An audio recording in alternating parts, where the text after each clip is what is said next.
আজই ডাউনলোড করুন আর এনজয় করুন আপনার পছন্দের শো। আমিও তো কাল রাগের মাথায় দুটো কথা বলেছি, কিন্তু অন্যায় কাজ কি করেছি বলো তো দেখি।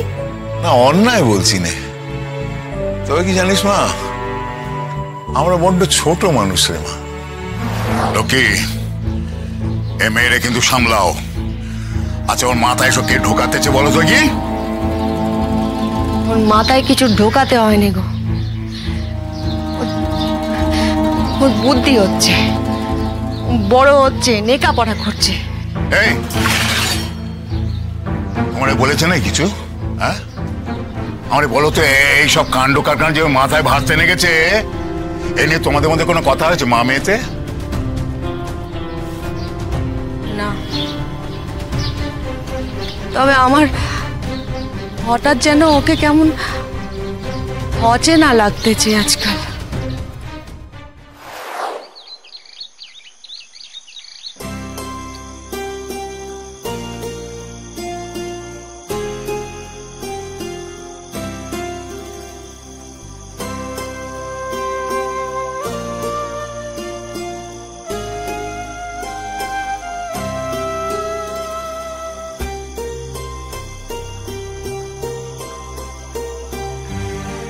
আর আপনাদেরকে বলছি, রাজবন্তীর মতন এরকম সক্রিয় বুদ্ধিমতী মেয়ে আমাদের আরো দরকার, যারা কিনা স্বতঃস্ফূর্তভাবে গ্রামে হওয়া এরকম অন্যায়ের প্রতিবাদ করে। বড্ড লাইক হয়েছে তুমি, না? তো লাইক হয়েছে। কে বলেছিল তোমায়? কে বলেছিল হরিণ মেয়ে বিয়ে আটকাতে? রাজু ভয় পাই নে, রাজুকে পুঁতে রেখে তার গলা বন্ধ করা যাবে না।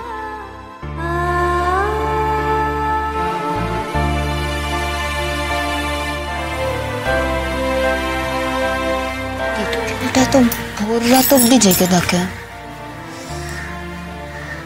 এখনো জেগে আছে। ফোন করে দেখবো? না না, যদি ঘুমিয়ে থাকে ফোন পেয়ে গাবড়ে যাবে। আচ্ছা কালকে ফোন করে বলবো এখানে কি সব হয়েছে? না না থাক বাবা, বকা জকা শুরু করে দেবে, বলবে লাজু আমি তোমাকে পড়াশোনা করতে বলেছিলাম আর তুমি এই সব করছো, এই জন্য আমি তোমাকে এখানে রেখে গেছি। যাও পড়তে বসো।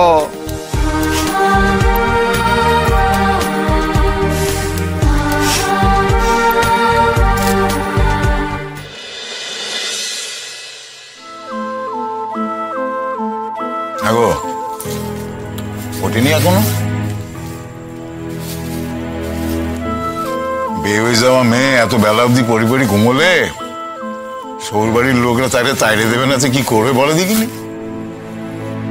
আর তোমার মেয়ে সেখানে বেলা অবধি পড়ে পড়ে ঘুমোয় কি ঘুমোয় না তুমি কি করে জানলে? হ্যাঁ, ভোর রাতে আমি যখন কল করে যাচ্ছি দেখি মেয়ে তখনও জেগে জেগে পড়তেছে, আর তারা তাকে তাইরে দেয়নি গো। তাহলে তো জামাই বলতো নাকি? হ্যাঁ, সে পরীক্ষা দিতে এসেছে আর তুমি অত দুশ্চিন্তা করোনি তো? আমার কেন জানি বিশ্বাস হয় না জানো। এই যে একখানা কথা ভাবো, এই যে একদিন ধরে লাজু এখানে রয়েছে, সেই সুযোগে তারা যদি ছেলেরা বিয়ে দিয়ে দেয় তাহলে সে কি সেখানে ঠাঁই পাবে? তারপর যদি শোনে গায়ে এ কাণ্ডখানা করেছে, এরকম হুজ্জুতি করেছে, তাহলে তো আরোই নেবে না ঘরে। ঘরে নেবে না বললেই আমরা ছাড়বো না?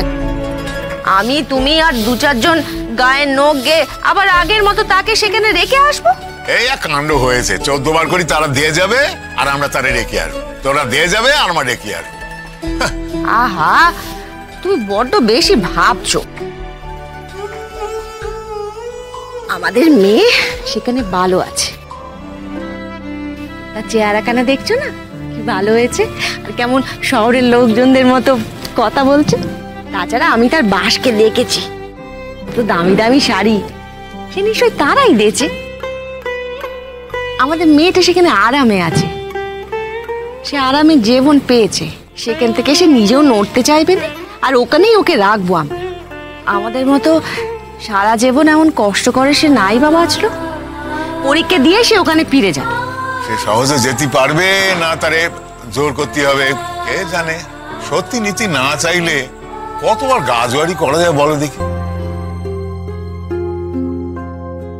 আর সত্যি যদি তারা আইন আদালতের পথে যায় তাহলে আমরা কি করবো বলো দেখি। আমাদের পথে বসতে হবে। লড়াই করার সাধ্য আছে নাকি আমাদের?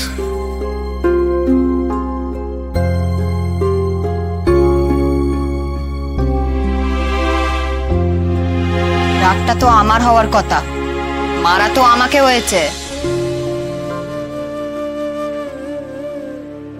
তো আমাকে যদি মারা হয় আমার রাগ হতে পারে না?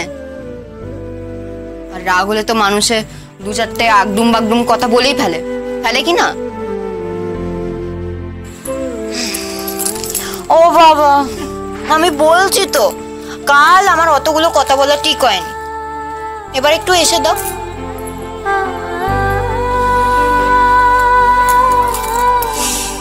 তুমি আমাকে এত বকলে কেন? আমার কি ভাল লাগে? তা বকবে না? যে কাণ্ড তুই কাল করলি সেই থেকে আমি সিটিয়ে আছি। বাহ, কতগুলো কাগজের লোক, টিভির লোক, তাদের সামনে তুই কত কথা বললি। আর যদি সেসব দেখে তখন কি হবে? কারা দেখবে? আরে কলকাতায় তারা যদি দেখে, তো সৌর বাড়ির লোক, তারা তোর সব কাণ্ড কারখানা দেখে যদি রেগে যায়। আহ, তারা কেন রাখবে? আমি কি এমন ভুল কাজ করেছি? আমি কি অন্যায় করেছি বাবা? বুকে হাত দিয়ে বলো তো যে আমি অন্যায় করেছি। কাল রাগের মাথায় দুটো কথা বলেছো সে আলাদা, আমিও তো কাল রাগের মাথায় দুটো কথা বলেছি, কিন্তু অন্যায় কাজ কি করেছি বলো তো দেখি। না, অন্যায় বলছি না, তবে কি জানিস মা, আমরা বড্ড ছোট মানুষ রে মা, বড্ড খাটো মানুষ। আমাদের জীবনের পুঁজিখানা না এই হাতের মুঠে ধরার মতো অল্প, বুঝলি? বড্ড ভয় হয় রে মা। আমরা না ওই কোনো মতে মাথা কানা গুজে বাঁচি, তাই তো বড্ড ভয় হয় জানান দিতে। এই যে তুই কাণ্ডখানা করলি, আমি তো নিজে মনে মনে জানি যে একদম উচিত কাজ হয়েছে, একদম ঠিক কাজ করেছিস, কিন্তু ওই যে গোটা গায়ে সকলই বললো কাণ্ডটা ভুবনের মেয়ে করেছে। গোটা গায়ে নজর তখন আমার এই কুঁড়েটা এসে পড়লো। আমার ভয় হয় রে মা। তো সৌরবাড়ির লোক তো দেখবে, তারা যদি রাগারাগি করে, তারা যদি বলে যে ঘরের বউয়ের আগ বেড়ে কথা বলার কি আছে, যদি জামাই বাবা জীবনের ভালো না লাগে, যদি এনে আবার তোরে শাস্তি দেয় ওরা, তখন যে কি হবে এই ভেবেই তো সারা হয় আমি আর তোর মা